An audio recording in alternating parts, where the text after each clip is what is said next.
Hello ଆଜ୍ଞା ନମସ୍କାର। Hello ମତେ ଅଭୟ ବାବୁ ବହୁତ ଥର नमस्कार କହିଲେଣି, ମୁଁ ହଁ କଥା ହେବି ବୋଲି କହୁଛି, ଏତେ ବ୍ୟସ୍ତ ରହିଯାଉଛି। ମୁଁ ବି ଟିକେ ସେଇଦିନ ରାତିରେ ଗୋଟେ ପାର୍ଟିରେ ଥିଲି, ଅଭୟ ଭାଇ ଫୋନ କଲେ କହିଲେ କନଫରେନ୍ସ କରୁଛେ, ମୁଁ କହିଲି ପରେ ଟିକେ କଥା ହେବି, ମୁଁ ଗୋଟେ ବର୍ଥଡେ ପାର୍ଟିରେ ଅଛି। ଆଜ୍ଞା, ଆଉ ଏଇଟାକୁ ଆପଣଙ୍କର ମତେ ଅଭୟ ଭାଇ କହୁଥିଲେ 3ଟା ପ୍ଲାନ୍ କରିବା ପାଇଁ କି ଗୋଟେ କଣ ପ୍ରପୋଜାଲ ଦବାକୁ ମତେ କହୁଥିଲେ। ହଁ ସେଇଟା ମତେ ଟିକେ ବୁଝାନ୍ତୁ କୋଉଟା ବେଷ୍ଟ ରହିବ। ଆପଣଙ୍କର ମାନେ କାହା କାହା ନାଁ ନେବେ? ଗୋଟେ ପୁଅ ଆପଣଙ୍କ ନାଁରେ ଗୋଟେ, ହଁ ମୋ ନାଁରେ ଗୋଟେ ପୁଅ ନାଁ, ଆଉ ମ୍ୟାଡାମ ନାଁରେ। ହଁ ହଉ, ଆପଣଙ୍କ ଗୋଟେ ହଉଛି ବର୍ତ୍ତମାନ ଆମର ଗୋଟେ ନୂଆ ପଲିସି ଏଇ ଜୁନ 1ରେ ଲଞ୍ଚ ହେଲା, ଯୋଉଟା ବହୁତ ଆଗରୁ ଥିଲା, ଆପଣ ଶୁଣିଥିବେ ଜୀବନ ସାଥୀ ଗୋଟେ ପଲିସି। ହଁ ମାନେ ଗୋଟେ ପଲିସି ନେଲେ ଆପଣଙ୍କର 2ଟା ଲାଇଫ, ମାନେ ଆପଣଙ୍କର ମ୍ୟାଡାମଙ୍କର 2ଟା କଭର କରିବ, ମାନେ ଗୋଟେ ଫ୍ରି ଭଳିଆ। ଆଚ୍ଛା ଆଗରୁ କଣ ସେଥିରେ ଦିଟା ପାଇଁ ହଁ, ସେଥିରେ କଣ ହବ, ସବୁ ଗୋଟେ ଏକ୍ସାମ୍ପଲ ଦେଇ କହୁଛି। ସପୋଜ ଆପଣ ଗୋଟେ 10 ଲାଖ ପଲିସି ନେଲେ, ହଁ ସେଥିରେ କଣ ହେଇଛି, ଆଗରୁ ସବୁ ପଲିସି ଗୁଡା କଣ ହଉଥିଲା ନା ପୁରା ଲଙ୍ଗ ଟର୍ମ, 15 ବର୍ଷ 15 ବର୍ଷ ପେମେଣ୍ଟ କରିବାକୁ ପଡୁଥିଲା, 20 21 ବର୍ଷ 21 ବର୍ଷ ପେମେଣ୍ଟ କରିବାକୁ ପଡୁଥିଲା। ଏଇଟା କିନ୍ତୁ ଲିମିଟେଡ ପେମେଣ୍ଟ ମାନେ ଆପଣ 5 ବର୍ଷରୁ ଷ୍ଟାର୍ଟ କରି ଆଇଦର 5 ନହେଲେ 10 10 ନହେଲେ 15, 3ଟା ଭିତରେ ଚୁଜ୍ କରିବେ। ହଁ ଯେତେ କମ ଚୁଜ୍ କରିବେ ପ୍ରିମିୟମ ଟିକେ ଅଧିକା ଆସିବ, ବଟ୍ ସେତିକି ପରେ ଆଉ ପ୍ରିମିୟମ ଦବାକୁ ପଡିବନି। ମାନେ ମୁଁ ଗୋଟେ ଏକ୍ସାମ୍ପଲ ଦଉଛି, ସପୋଜ ଆପଣ ଗୋଟେ ଏବେ ସାର୍ ଆପଣଙ୍କର ଏଜ କେତେ ହବ? 36 37 ଥିବ, 37। ଓକେ, ମୁଁ ଗୋଟେ 20 ଇୟର୍ସ ଏକ୍ସାମ୍ପଲ ଦଉଛି। 20 ଇୟର୍ସ ନେଲେ ମନେକର ଯେ 15 ବର୍ଷର ଆପଣ ପିପିଟି ରଖିଲେ, କି 10 ବର୍ଷର ପିପିଟି ରଖିଲେ। ପିପିଟି ମାନେ ପ୍ରିମିୟମ ପାଇଁ ଟର୍ମ। 15 ବର୍ଷ ରଖିଲେ ଯେତିକି ପଡିବ, 10 ବର୍ଷ ରଖିଲେ ତାଠୁ ଟିକେ ଅଧିକା ପଡିବ। ତ 10 ବର୍ଷ ଦେଇକି ରିଟର୍ନ ପାଇବେ 20 ବର୍ଷ ପରେ, ଏଠି 15 ବର୍ଷ ପରେ ଦେଇକି ବି ରିଟର୍ନ ପାଇବେ 20 ବର୍ଷ ପରେ। ତ ସେଇଟା ହଉଛି କଣ, କେସ୍ ନମ୍ବର 1। ଭଗବାନ କରନ୍ତୁ ମାନେ ଉଭୟ ଲାଇଫ ପୁରା ଖାଲି 20 ବର୍ଷ କାହିଁକି ଲଙ୍ଗ ଲାଇଫ ଆପଣ ମାନେ ଜୀବିତ ରୁହନ୍ତୁ। ତ 20 ବର୍ଷ ରହିଲେ ଆପଣଙ୍କୁ ସବୁ ଯାକ ବେନିଫିଟ, ଯାହା ସମୟ 10 ଲକ୍ଷ ନେଇଥିଲେ, ପ୍ରତ୍ୟେକ ବର୍ଷ ଆପଣଙ୍କର ଇଣ୍ଟରେଷ୍ଟ ଗୋଟେ ଗ୍ୟାରେଣ୍ଟେଡ, ଏବଂ ଏଟା ଗ୍ୟାରେଣ୍ଟେଡ ବଣ୍ଡରେ ଲେଖା ରହିବ। ବେସିକ ଟା ହଉଛି 7%, କିନ୍ତୁ ତାପରେ ଆପଣଙ୍କର ଯଦି ପ୍ରିଭିୟସ ପଲିସି ଅଛି ତାକୁ ଏଣ୍ଟ୍ରି କଲେ ତା ପାଇଁ ଗୋଟେ ଏକ୍ସଟ୍ରା ଇନସେଣ୍ଟିଭ ମିଳିବ। ସମୟ ଅଧିକା ହଉଛି, ପାଖାପାଖି ମୋ ହିସାବରେ 7.5 ଉପରକୁ ଆପଣଙ୍କୁ ମିଳିଯିବ। ହେଲା, 8.1 ଯାଏ ମିଳିଯିବ। 15 ଲକ୍ଷ ପ୍ଲସ କରିଦେବେ, ତାର ଅଛି ସବୁ ମୁଁ କହିବି।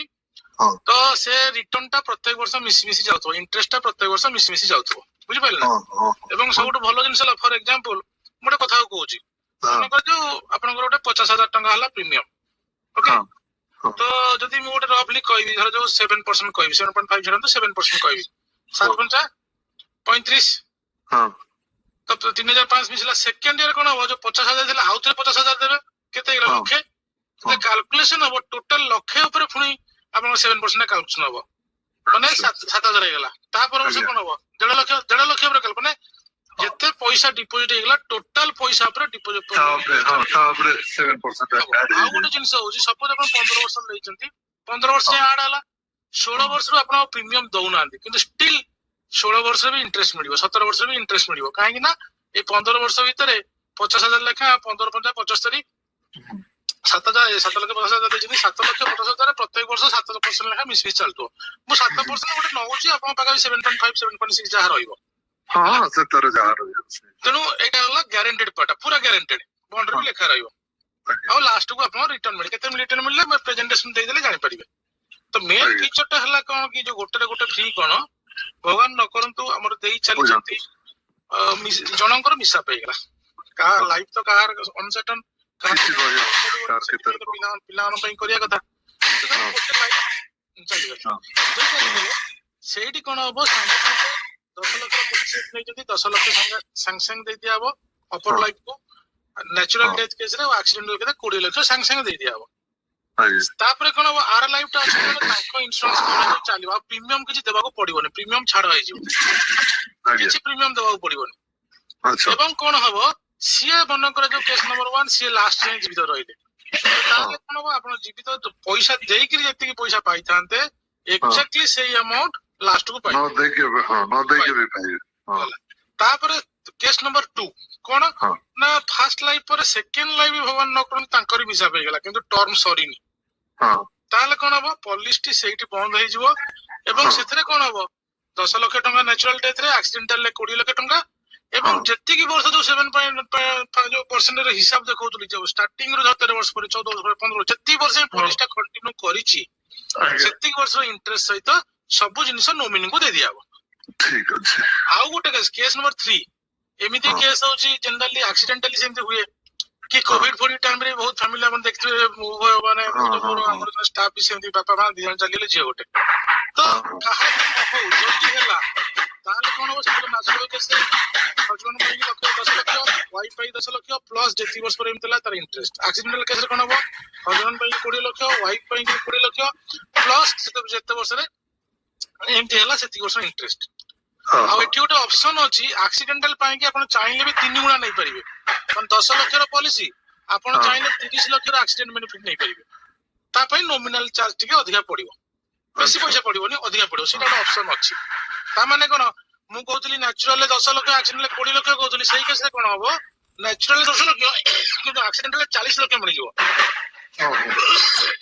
ବୁଝିପାରୁଛ ନା ତ ତା ପାଇଁ କି ଆପଣଙ୍କୁ 2000 ଟଙ୍କା ଏକ୍ସଟ୍ରା ପଡିବ ଠିକ ଅଛି ଜୀବନ ସାଥୀ ପଲିସି ପିଲାଙ୍କ ନାଁରେ ନେବେ କହୁଥିଲେ ପିଲା ପିଲା ନାଁରେ ପିଲାର ବୟସ କେତେ 5 years ହବ 5 years ପୁଅ ନା ଝିଅ ପୁଅ ତ ତା ପାଇଁ କି ମୁଁ ସଜେଷ୍ଟ କରିବି ମୋ ମତରେ ମୁଁ 2ଟା ପଲିସି କହୁଛି ଆପଣ ଜୀବନ ଲକ୍ଷ୍ୟ ପଲିସି ନିଅନ୍ତୁ ପିଲାକୁ ସେଥିରେ ନୋମିନି ରଖନ୍ତୁ ଜୀବନ ଲକ୍ଷ୍ୟ ପଲିସିରେ କଣ ହବ ମନେକର ସେଇ 10 ଲକ୍ଷରେ ମୁଁ ବୁଝଉଛି ଆମେ पेमेंट दे चालू से भी लिमिटेड पेमेंट सपोज 18 वर्ष टर्म नेले आपको 3 वर्ष लास्ट अच्छा एटा ही बाड़ी याडू तांगटा गोटे सेकंड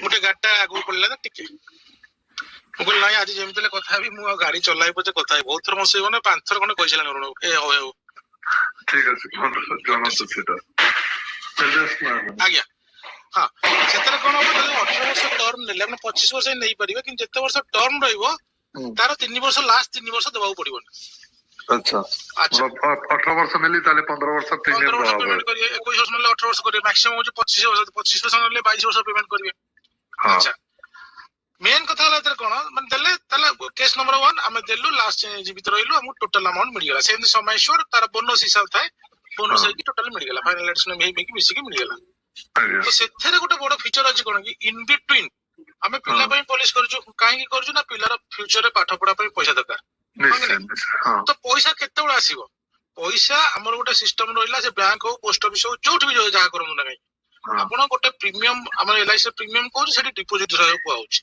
डिपॉजिट सेति वर्ष से रेगुलरली रेकरिंग डिपॉजिट अछि करले तापर जे मिलिबो हां कि नहीं तो मो कहया कथा आपण गोटे कोन संस्था रे पैसा रखुचंती भगवान न करंतु प्रपोजल हिसाब पिता माने बापाकर कोन हेई गेला आ तो डिपॉजिट करियोबनी पिला को बतन 5 वर्ष भगवान न कोन 3 वर्ष पर एमते हेई गेला 5 वर्ष पर हेई गेला बाकी से तो पाया पई हम पाठ पढा पई पैसा दरकार कर की पैसा दबो अन्य कोन जगह रे सीटा होबनी जेतिकी दिन पैसा आइजनी सेतिकी दिन इंटरेस्ट देकी से फेरै देबे हमर किंतु कोन होबो एलआईसी से 10 लाख रे एग्जांपल ले कहूची जदी डे 1 रु आज पॉलिसी में पड़ी गला वो डे 1 रु 365 डे पर डेट माने ईयर सेकंड ईयर आछियो फर्स्ट ईयर जेकोस दिन रे एक दिन रु स्टार्ट करी 365 दिन भीतर जदी प्रपोजल कर देहांत हेई जाउची बापांकर तो एलआई संग संग 10 लाख टका दे देबो एक्सीडेंटल केस रे 20 लाख टका दे देबो पिला तापर कोन करिवो पॉलिसी ता कंटिन्यू करिवो सेठी जेमि कहली कंटिन्यू होबो सेठी दुटा लाइफ थिला ले कंटिन्यू होतला किंतु गोटे लाइफ थिले भी कंटिन्यू करिवो बुझ पाइले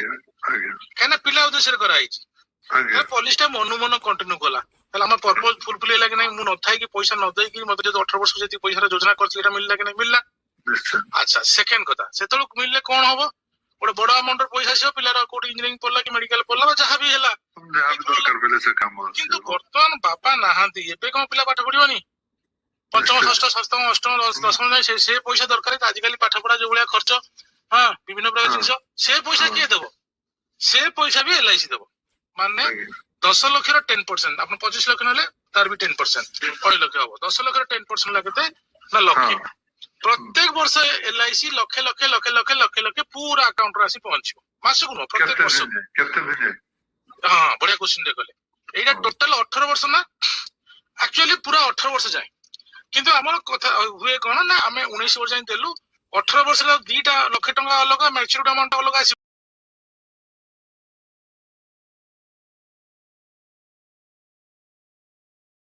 मैच्योरिटी अमाउंट से तो मिसिक रेट 110% समय छड़े की मिल जाता माने जतिक दिन रहिला पूरा बाकी सेतिक दिन दबो पैसा एक रे नबनी फास्ट 10 लाख 20 लाख दे देला अकॉर्डिंग टू टाइप ऑफ जो डेथ ତାପରେ ପ୍ରତ୍ୟେକ ବର୍ଷ ଲକ୍ଷେ ଟଙ୍କା ଦେଲା, ପୁଣି ଲାଷ୍ଟ ରେ ଜୀବିତ ରହିକି ପ୍ରପୋଜାଲ ଯେତିକି ଆମାଉଣ୍ଟ ପଇସା ଏକ୍ଜାକ୍ଟଲି ସେତିକି ଆମାଉଣ୍ଟ ସହିତ ଏଇ ଲକ୍ଷେ ଟଙ୍କା ମିଶିକି ଆସିବ।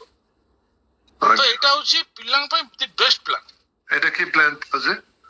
ଆ ନା ହଉଛି ଆପଣ ଚିଲଡ୍ରେନ୍ ହାୟର ଏଜୁକେସନ କହିପାରନ୍ତି, ଯାହା ବି କହିପାରନ୍ତି, ତା ନାଁ ଦେଇପାରନ୍ତି, କିନ୍ତୁ ସଲ୍ୟୁସନ ନାଁ ହଉଛି ଜୀବନ ଲକ୍ଷ୍ୟ।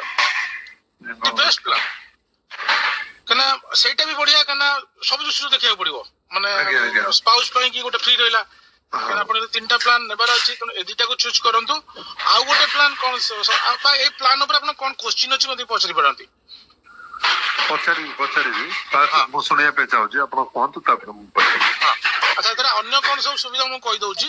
ଆପଣ ଯାହା ସବୁ ଏଠି ମୁଁ ଆମାଉଣ୍ଟ ପାଇବେ କହିଲି, ସେ ସବୁ ଯାକ ଆମାଉଣ୍ଟ ଟ୍ୟାକ୍ସ ଫ୍ରି। ଆପଣ 1,00,00,000 ଟଙ୍କା ବି ପାଆନ୍ତୁ, ଯେକୌଣସି ସଂସ୍ଥାରେ, ଆଉ ଯେକୌଣସି ସଂସ୍ଥାରେ, ସେ ବ୍ୟାଙ୍କ ହଉ, ପୋଷ୍ଟ ଅଫିସ ହଉ, ସେଇ ଗଭର୍ଣ୍ଣମେଣ୍ଟ ସଂସ୍ଥା ଯାହା ବି ହଉନା କାହିଁକି, ସେ ସବୁ ଆମାଉଣ୍ଟ କଣ ହୁଏ, ଟ୍ୟାକ୍ସେବୁଲ ହେଇଯାଏ। ବହୁତ ବଡ। ମୁଁ ଫର ଏକ୍ସାମ୍ପଲ, ଆପଣ 10 ଲକ୍ଷର ପଲିସି କିନ୍ତୁ 18 ବର୍ଷ ପରେ ମନେ କରିଦେବେ ଆପଣ 18 ଲକ୍ଷ 19 ଲକ୍ଷ ମିଳିଲା, ଆପଣ ପ୍ରିମିୟମ 7-8 ଲକ୍ଷ ଦେଇଛନ୍ତି, କାଟିଦେଲେ ଆଉ 10 ଲକ୍ଷ ରହିଲା କି 11 ଲକ୍ଷ ରହିଲା। ସେଇ ଏଇ ବର୍ଷ ହେଲା ସେଇଟା, ଏଇ ବର୍ଷ ଆପଣଙ୍କୁ 11 ଲକ୍ଷ ଟଙ୍କା ମିଳିଲା, ଆପଣଙ୍କର ଅଲଗା ଇନକମ ପଡୁଛି, ଆପଣଙ୍କ ଟ୍ୟାକ୍ସ ସ୍ଲାବରେ ପଳେଇ ଆସିବ। କିନ୍ତୁ LIC ରେ ଟ୍ୟାକ୍ସ ସ୍ଲାବରେ ଆସିବନି। ହ୍ୱେରାଜ୍ ଅନ୍ୟ ଜାଗାରେ ହେଇଥିଲେ ଟ୍ୟାକ୍ସ ପଡିଥାନ୍ତା। କେତେ ପଡିଛି ନା 30% ସ୍ଲାବରେ ଆପଣଙ୍କର ଥିବ, ପାଖାପାଖି 3 ଲକ୍ଷ ଟଙ୍କା ଚାଲିଗଲା ସେଠି। ତାପରେ ପୁଣି ସେସ୍ 4%। ଯଦି 10% ହେଲେ କମ ସେ କମ 1 ଲକ୍ଷ ଟଙ୍କା ଚାଲିଲାଣି। କିନ୍ତୁ LIC ଯଦି ପଇସା ଯାଇଛି, LIC ଏଠି କାଟିବନି କି ଟ୍ୟାକ୍ସ ବାଲା ଆପଣ ନୋଟିସ ଦେଇପାରିବେନି ଯେ କୋଉଠୁ ଆସିଛି, ତାଙ୍କର ଇନଫର୍ମେସନ ଅଛି ଏଇଟା LIC ରୁ ଯାଇଛି। ସେଇଟା ହେଲା ପାୱାର ଅଫ LIC, ବୁଝୁଛନ୍ତି ନା। ଆଉ ATC ତ ଏକ୍ସଷ୍ଟ ହେଇଯାଇଥିବ, ଇଏ ହେଲା ଗୋଟେ ଜିନିଷ। ବାକି କଥା ହଉଛି ଆମେ ଦେଇ ଚାଲିଛୁ, ହଠାତ୍ ପଇସା ଆପଣଙ୍କର କିଛି ଗୋଟେ କାରଣ ପାଇଁ ପଇସା ଦରକାର ପଡିଲା। ଆଗରୁ ଆପଣ ଜାଣିଥିବେ 3 ବର୍ଷ ପରେ ଆପଣ ଲୋନ ଆଭେଲ କରିପାରୁଥିଲେ। ଏବେ କିନ୍ତୁ କଣ, 1 ବର୍ଷ ପରେ। ହଁ, ନୋ ଡାଉଟ 1 ବର୍ଷ ପଇସା ଚାଲିଛି, ସେଇ ଅନୁସାରେ ଲୋନ ମିଳିବ, କିନ୍ତୁ ଲୋନ ଆପଣ ପାଇପାରିବେ। ଆଉ ଏ ଲୋନ, LIC ର ଲୋନ ଗୋଟେ ବହୁତ ବଡ ଜିନିଷ। କାହିଁକି, ଆପଣ ବି ଫିଲ୍ କରିଥିବେ କେତେବେଳେ କଣ ପଇସା ଦରକାର ପାଇଁ ଗୋଟେ ସଂସ୍ଥାକୁ ଯିବେ, କେତେ କାଗଜ ପତ୍ର, କେତେ କଣ, ଯଦି ବାଇଚାନ୍ସ ତାର EMI ଯାହା ବି ଥାଏ ଦେଇ ହବନି, ସିଏ ଆସିକି ଗୁଣ୍ଡା ଧରିକି ପହଞ୍ଚିବେ, ବୁଲେଟ ଧରିକି, ମାନେ ଯୋଉ ଇଏ କରିକି। LIC ରେ ଆପଣଙ୍କ ପଇସାରୁ ଆପଣ ଲୋନ ନେଇଛନ୍ତି, ନୋ ବଦରେସନ, କେବଳ ରେଭିନ୍ୟୁ ଷ୍ଟାମ୍ପ ଟେ ଆମର ଫର୍ମ ଅଛି, ଷ୍ଟାମ୍ପ ମାରିକି ଦେଇଦେବେ, 1 ରୁ 2 ଦିନ ଭିତରେ ଲୋନ ଆପଣଙ୍କର ହେଇଯିବ। କେତେବେଳେ ଷ୍ଟାଫ ନଥାନ୍ତି, ଛୁଟି ଥାଏ, ସେ ଅଲଗା କଥା। ଲୋନ ବି ଚେକ୍ ନେଇ ଧଟିକିନା ଆପଣ ଆକାଉଣ୍ଟ କୁ ପଳେଇବ। ତ ଗୋଟେ ସପୋର୍ଟ ରହିଲା। କିନ୍ତୁ ଲୋନ ଧରାଯାଉ ଆପଣଙ୍କର 10 ବର୍ଷ ଲୋନ ନେଇଛନ୍ତି, ଆପଣ 5-6 ଲକ୍ଷ ଟଙ୍କା ଲୋନ ମିଳିଗଲା, ଲୋନ ଦେଇ ସୁଝି ବି ନାହାନ୍ତି, କିନ୍ତୁ ହିସାବ ହେଇଗଲା। ଆପଣ ଇନ୍ସୁରାନ୍ସ କଭରେଜ କଣ କିଛି କମିଯିବ? ଇନ୍ସୁରାନ୍ସ କଭରେଜ କିଛି କମିବନି, ସେତିକି ମିଳିବ ଯେତିକି ଲୋନ ନେଇଛନ୍ତି, ଯେତିକି ଇଣ୍ଟରେଷ୍ଟ ବାକି ଅଛି ସେତିକିଟା ନୋମିନିଙ୍କ ପଇସାରୁ। ଏଟା ତ ଓବିୟସଲି ନେଇଛନ୍ତି ମାନେ ତ ଦେବାକୁ ପଡିବ ନା। ଲୋନ ନେଲେ ମାନେ ଆପଣଙ୍କର ଇନ୍ସୁରାନ୍ସ କଭରେଜ ବି ବଢିବ। ବ୍ୟାଙ୍କରୁ ଲୋନ ନିଅନ୍ତୁ, କଣ ଇନ୍ସୁରାନ୍ସ କଭରେଜ ଅଛି? ଏସବୁ ଜିନିଷ ଏଥିରେ ଅଛି। ଆଉ 3ଟା ପ୍ଲାନ୍ କହୁଥିଲେ, 3ଟା ପ୍ଲାନ୍ ଗୋଟେ ଏଇଟା ଗୋଟେ ଗଲା। ଯଦି ଆଉ ଗୋଟେ ଜିନିଷ କହିବି, କଣ କି ଏଇଟା ବର୍ତ୍ତମାନ କୁ କହିଲି, ଆଉ ଗୋଟେ ହଉଛି ଆପଣ ଯଦି ପେନସନ ହିସାବରେ ଗୋଟେ ପ୍ଲାନ ନେବେ, ଜୀବନ ଉତ୍ସବ ତା ନା, ଆଉ ଗୋଟେ ଜୀବନ ବଣ୍ଡ ବି ଅଛି। ଗୋଟେ ଏକ୍ସାମ୍ପଲ ଦଉଛି, ସପୋଜ ଗୋଟେ ଏକ୍ସାମ୍ପଲ ଦଉଛି, ଆପଣ କେତେ ଆମେ ଦେବା ପଛ କଥା, ଗୋଟେ ଏକ୍ସାମ୍ପଲ ଦଉଛି, ମନେ 1,00,000 ଟଙ୍କା ଲେଖା ଆପଣ ଦେଲେ, ଆପଣ 1,00,000 ଟଙ୍କା ଲେଖା 11 ବର୍ଷ ଦେବେ। ଠିକ 14 ବର୍ଷ ସରିଲା ପରେ ଏକ୍ଜାକ୍ଟଲି ସେଇ 1,00,000 ଟଙ୍କା ଲେଖା ଆପଣ ପୁରା ଆଜୀବନ ପାଇବେ। ଲକ୍ଷେ ପାଇଯିବେ। କେତେ ଦିନ ପାଇବେ? ଯେଦିନ ଆପଣ 100 ବର୍ଷ, 200 ବର୍ଷ, 300 ବର୍ଷ ବଞ୍ଚିଲେ ବି 11 ଲକ୍ଷ ଟଙ୍କା ଦେଇଛନ୍ତି। ଆପଣ ଯେତେ ବର୍ଷ କେତେ 11 ବର୍ଷ ଆମକୁ ଦବାକୁ ପଡିବ। 11 ବର୍ଷ ଦେଇପାରିବେ, ମ୍ୟାକ୍ସିମମ୍ 16 ବର୍ଷ ବି ଦେଇପାରିବେ। ଯେତେ ଅଧିକା ମିଳିବ, କିନ୍ତୁ ଅଧିକା ମିଳିବ। ସିମ୍ପଲ ଜିନିଷ। ମାନେ 1,00,000 ଟଙ୍କା ମୁଁ ବର୍ଷକୁ ଭରିଲି, 10 ବର୍ଷ ଭରିଲି, ନହେଲେ 13 ବର୍ଷ ଭରିଲି, କେତେ ବର୍ଷର ଅଛି ଏଇଟା? ଏଇଟା 16 ବର୍ଷ ଯାଏଁ ଅଛି। ମୁଁ ସଜେଷ୍ଟ କରିବି ଯଦି ଆପଣ ଭରୁଛନ୍ତି 11 ବର୍ଷ କିମ୍ବା ତାଠାରୁ ଅଧିକା ଭରନ୍ତୁ। ଯଦି 16 ବର୍ଷ ଭରି ପାରୁଛନ୍ତି ବହୁତ ବଢିଆ। ତାହେଲେ ଆମକୁ 16 ବର୍ଷ ପରେ 17 ବର୍ଷରେ 1,00,000 ଟଙ୍କା 11 ବର୍ଷ ଦେଲେ ନା +3। 11 3 14 ହେଇଗଲା। ଗୋଟେ ସେକେଣ୍ଡ ସାର୍, ଓଲଟପୁରକୁ ରାସ୍ତା କୋଉଟା? ଅଡସପୁରକୁ ରାସ୍ତା, ଅଡସପୁର। ଆଜ୍ଞା, ଆପଣ 11 ବର୍ଷ ଦେଲେ ଠିକ 3 ବର୍ଷ ପରେ ରିଟର୍ନ ଆସିବ। 14 ବର୍ଷରେ ଆମକୁ ଆରମ୍ଭ ହେଇଯିବ ମିଳିବା। 14 ବର୍ଷରୁ ଏକ୍ଜାକ୍ଟଲି 14 ବର୍ଷରୁ ମିଳିବା ଆରମ୍ଭ ହେଇଯିବ। କେତେ ଦିନ ଯାଏ? बस पूरा लाइफ लॉन्ग फॉर एग्जांपल आपन बयस एबे केते सर कहले 38 कहले बोले ना केते कहले 30 हाँ 37 37 हेले 14 वर्ष पर केते हबो 11 वर्ष देले 14 माने 37 प्लस 11 हला 48 प्लस 3 51 वर्ष रु आपन स्टार्ट हला आपन सपोज पूरा भगवान करन 100 वर्ष बंची रहले तो 51 100 वर्ष केते हला 49 वर्ष 49 लाख आपन मिलला हाँ 49 मिलला आज्ञा आमे 200 वर्ष बंचिले तापर मेचोरिटी जदी जने पेंशन प्लान कला से 20 वर्ष लक्ष लक्ष उठेला तापर जदी तार डेथ हेला हां बढिया केते मिलिबो सेठी केते मिलिबो मु कहि दोछि सेठी केते मिलिबो ना जो लक्ष टंका लगा दउचंती ता अगेंस्ट आपन 10 लाख टंका इंश्योरेंस कवरेज दिया अछि आगे एवं प्रत्येक वर्ष 40,000 लाख एतरा ऐड होतु आपन लक्ष टंका देबे एलआईसी आपन को अकाउंट रे माने बैंक अकाउंट नो आपन एलआईसी अकाउंट रे एलआईसी दे बोनस गारंटेड 40,000 टंका ऐड करी हेलो हां तो लक्ष 40 नहीं लक्ष टंका देइ छथि लक्ष 40 लाख तार 10 लक्ष 40 हां 10 लक्ष 40 10 लक्ष 40 सेटा तो चार में एलआईसी रो प्रीमियम पर कैलकुलेशन होनी एटा समय सोल्यूशन कैलकुलेशन बुझिले आगे सेकेंड रे केते गेला 10 लक्ष 80 नंबरटा देइतली तो थर्ड रे केते गेला 11 लक्ष 20 बड़ी बड़ी चलला हां अच्छा एटा ला नेचुरल एक्सीडेंट केस रे कोन होबो 20 लक्ष 40 20 लक्ष 80 21 लक्ष 20 ना आउट 10 लक्ष बढ़ी छ बुझ पाइले हां हां एमती हे जो 11 वर्ष दउछुंदी 11 वर्ष को 40,000 हेले 11 वर्ष केते ला 40 * 11 4 लक्ष 40 ताले आपन 10 लक्ष प्लस 4 लक्ष 40 केते ला 14 लक्ष 40 नेचुरल ले 14 लक्ष 40 एक्सीडेंटल ले 24 लक्ष 40 तो आपन जो क्वेश्चन कहले 20 वर्ष आपन नेले 20 वर्ष पर आपनकर डेथ हे गेला 20 वर्ष बेल को जदी मु जनरल ले कहि दउची 20 वर्ष नेचुरल डेथ है से जो 14 लक्ष 40 हितला सेटा मिलिबो एक्सीडेंटल डेथ हेले 24 लक्ष 40 मिलिबो सब्जेक्ट टू कंडीशन दैट ताले लाभ एटा ही रहउची लाभ एटा रहउची अपन लक्ष लक्ष जोटा पाइले लाइफ सारा पाइले से थरा मजा पाइले और अपन जेत के देथिले से की अधिक पाइ गले पाइले हां जोटा मेचोरिटी कंप्लीट होला पर पिला माने जेते जोठी सेटल हुंदु जा हुंदु काको हाथ पतेया को दरकार नहीं दरकार बोले नाती नातुनी पागु पाई की पैसा पठे सेडा खुशी एटा की पेंशन प्लान है हां जीवन उत्सव आ एक्सीडेंट बेनिफिट 70 वर्ष पूर्व रहले मिले तापर हेले नेचुरल बेनिफिट तो मिसी की मिले आगे आ गोटे जिंस अछि हम कहि दउची प्रथम पुलिसटा रे नाही किंतु सेकंड टा थर्ड रे अछि पैसा दउथवा समय रे जदी परमानेंटली पॉलिसी होल्डर डिजेबल हे जन गोटे एक्सीडेंट अब से एक्सीडेंट रही तो गाड़ी एक्सीडेंट हो से इलेक्ट्रिक शॉक हो एक्सवाइजेड जहां भी हो जो जाने हां पांडे बुड़ीगिरी हो जहां हो जो तो सेतरे कोन हबो ना एलआईसी फर्दर प्रीमियम नबनी हमको एलआईसी को जणाया पड़ियो हां इन्फॉर्म करिया पड़ियो नले एलआईसी जानिबो केंति तो आपण जणाई देले नोमिनी आपण एप्लीकेशन जणाई देले आउ आपण को पैसा देबा को पड़िबो नाही फास्ट बेनिफिट ता माने कोन पैसा देबे जेमती लास्ट टू पाउथरे सेन पाइयो न देगिरी भी पाइबे कोटा है पेंशन प्लान सब जो पेंशन प्लान ता मजरे जो जीवन लक्ष्य प्लान ता कहली दीटा करे आ गोटे कहउतले जोटा तीन टिकिए गोटे जॉइंट हे के हबो जोटा कहउतले जो हस्बैंड वाइफ जोटा कहउतली हां प्रथम हस्बैंड वाइफ रो जीवन साथी पॉलिसी कहली तापर जीवन लक्ष्य पिलार एजुकेशन पई कहले तापर पेंशन तो पिलार एजुकेशन आ पेंशन जो दीटा प्लान रे सेटा फीचर अछि पैसा दउथवा बेले जदी पॉलिसी होल्डर परमानेंटली डिजेबिलिटी आसी जाउची ताले सेतरे एलआईसी जम्मा पैसा गोटे पैसा नबनी बुझिगली आ पिलार कहउतले आ गोटे अछि पिलार आ गोटे पिलार जो पॉलिसी अछि कहउछनी हां ओहो हां मोटे सारी दिए आपन को परमानेंट डिजेबिलिटी को सारी दिए पैसा नबनी किंतु प्रत्येक वर्ष 10% किंतु मासिक हिसाब तक पुनी 12 डिवाइड कर देबे त माने 10 लाख पॉलिसी 8000 लेखा प्रत्येक वर्ष प्रत्येक मास से दबो प्रत्येक मास 8000 टका दबो 10 वर्ष दबो एटा गोटे एक्स्ट्रा बेनिफिट डाटा जाई के अछि आउ पिलार जो अलगा पॉलिसी कहउची सेटा होची 25 वर्ष तार टर्म रहइबो माने पिला को 25 वर्ष ला जाय 5 वर्ष माने 20 वर्ष रो टर्म रहइबो पॉलिसीटा हां हां पिला को 25 वर्ष ला जाय पॉलिसीटा चालिबो होला आगे आगे पेमेंट करिया पड़ियो को पिला को 20 वर्ष हेला जाय